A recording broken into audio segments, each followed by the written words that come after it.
The live TV, सच सबसे आगे।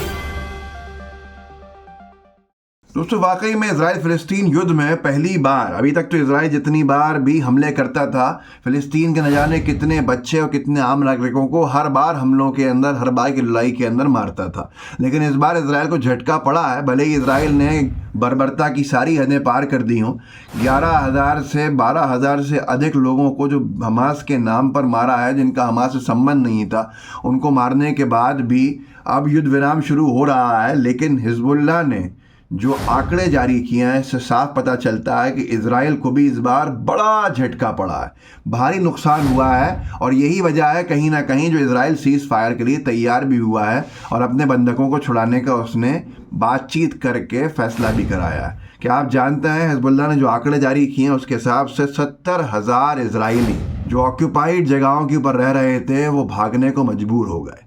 70,000 Israeli जो ऑक्यूपाइड, कब्जे की हुई जगह को, फिलिस्तीन की जो कब्जे की हुई जगह इजराइल के पास थी, उसमें रह रहे थे, उनको जगह छोड़ के भागना पड़ा, घर छोड़ के भागना पड़ा। ये अपने आप में एक बड़ा चौंका देने वाला इजराइल के लिए झटका है। वाजिद खान एक शायद पत्रकार हैं, उन्होंने लिखा है ट्विटर पे कि हिजबुल्लाह ने लेबनान से हमलों का विवरण जारी किया, इजराइलियों को कितना नुकसान हुआ देखिए। मैं तस्वीर दिखाता हूँ पहले आपको। तस्वीर ये है जो हिजबुल्लाह ने जारी की है, आपकी स्क्रीन के ऊपर भी है, एनिमीज़ कैजुअल्टीज़। और इसमें इन्होंने पूरी जानकारी दी है कि किससे कितने लोगों को नुकसान पहुंचा है, किस तरह से। शेलिंग सेटलमेंट्स 5, ऐसे ही मिलिट्री साइट्स 40 के ऊपर हमले किए हैं, आर्म्ड व्हीकल्स जो हैं वो कितनी तबाह की हैं, उसकी सबकी जानकारी इन्होंने इसमें दी है, जिसको हिंदी अनुवाद करके लिखा है वाजिद ने कि 354 इजरायली सैनिक मारे गए हैं हिजबुल्लाह के हमलों के अंदर। अब तक 70,000 इजरायलियों को कब्जे वाले गाँव से बेदखल कर दिया गया।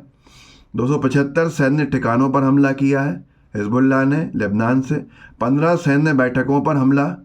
77 ट्रांसमिशन सुविधाएं नष्ट हो गई हैं इजराइल की। 21 सैन्य वाहन नष्ट कर दिए गए और बहुत कुछ लिखा गया है, लेकिन मैंने केवल इतना ही सारांश दिया है और ये सारी की सारी चीज़ें आपके सामने। इजराइल के अंदर अपने आप प्रदर्शन चल रहे हैं बहुत सारे फ्रंट्स के ऊपर। जो ऑर्थोडॉक्स ज्यूज़ हैं वो प्रदर्शन कर रहे हैं फ़िलिस्तीन के समर्थन में। ये आपके लिए हैरान कर देने वाली बात होगी। इजराइल की सरकार के खिलाफ प्रदर्शन कर रहे हैं और ऑर्थोडॉक्स ज्यूज़ का हमेशा से ज़ायनिस्ट रजीम के खिलाफ रवैया रहा है। लेकिन किस बेरहमी से, कितनी बर्बरता से इजराइल की जो पुलिस है या इजराइल के जो सैनिक हैं, फ़ौजी जो हैं, वो अपने ही यहूदी जो ऑर्थोडॉक्स हैं उनको मार पीट रहे हैं प्रदर्शन की वजह से। वो आप देख सकते हैं, हारून करके हैं, उन्होंने डाला है कि इजराइल के सोल्जर्स जो हैं कैसे दूसरे यहूदियों को मारने का काम कर रहे हैं जो उनके एग्रेशन को रिजेक्ट करता है। देखिए इस वीडियो में।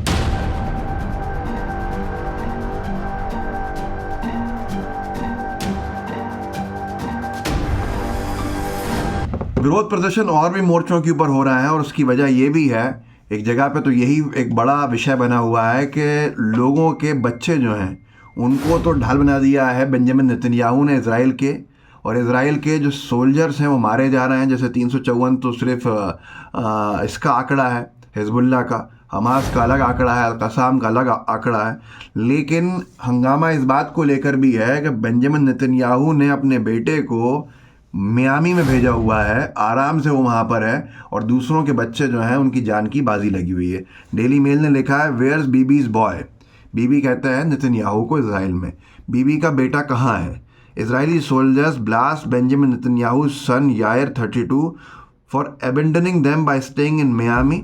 इजरायली सैनिकों ने भारी वोकल हमला बोला नेतन्याहू के बेटे को लेकर, यायर को लेकर, जो 32 साल का है, कि कैसे सब चीज़ों को छोड़कर वो आराम से मियामी में रह रहा है, जबकि 3,60,000 और लोगों को सेना के अंदर भर्ती करके लगाया गया है हमास के खिलाफ लड़ने के लिए। ये सारी चीज़ें हैं जिनको लेकर हंगामा खड़ा हुआ है। ईरान ऑब्जर्वर ने भी इस वीडियो, इसी फ़ोटो को डाला है हिजबुल्लाह की तरफ से जो जारी हुआ है, और लिखा है Hezbollah infographic, 354 Israeli soldiers killed, 354 Israel के सैनिक मारे गए हैं।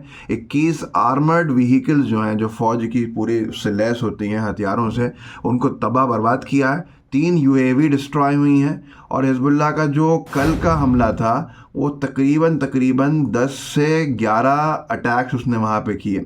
और चौंका देने वाली बात कल ये भी रही कि जो ज्यूश रब्बी हैं उन्होंने इज़राइल का झंडा एक रैली के अंदर फ़िलिस्तीन के समर्थन में जलाया, जिसको तौरा जुडाइज़्म में लिखा है, और ये लिखा कि इज़राइल ज्यूश स्टेट नहीं है। ये उन्होंने बोला, being against Israel and Zionism never makes you an anti Semite, anti Zionism is not anti Semitism. इनका कहना है कि हम ज़ायनिज़्म का विरोध कर रहे हैं और किसी चीज़ का नहीं। और क्या आप जानते हैं इज़राइल की बर्बरता को, इज़राइल की बेरहमी को, इज़राइल के अमानवीय रूप को, कि उसने सीज़ फायर होने के एक दिन पहले एक पूरे परिवार को ख़त्म कर दिया, जिसको फ्री पैलेस्टाइन करके ट्विटर हैंडल ने लिखा है, Israel wiped out an entire family before the pause.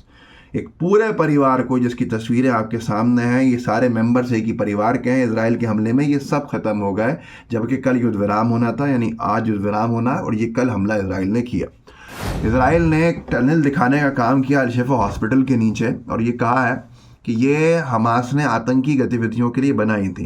लेकिन CNN पे जब इंटरव्यू ले रही थी CNN की एंकर इज़राइल के पूर्व प्रधानमंत्री का, उसमें वो बोल गए कि हमने इज़राइल के ही इंजीनियर्स ने ये टनल बनाया था शिफा हॉस्पिटल के ऑपरेशंस को और आसान करने के लिए, वहाँ पर क्योंकि जगह कम है। हॉटस्पॉट ने इसमें लिखा है कि CNN एंकर जो थी वो स्पीचलेस रह गई। मैंने इस वीडियो को देखा भी, उन्होंने पूछा कि आपने अभी बोला कि आपने गलती से बोला है, तो उन्होंने कहा नहीं, हम नहीं बनाया था।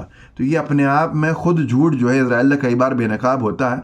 लेकिन विषय यह है कि आज गोदी मीडिया और दुनिया का जो ग्लोबल मीडिया इज़राइल के हिसाब से चलने का काम कर रहा है, उससे दुष्प्रचार इतना है कि जिसको रोकना असंभव सा हो गया है।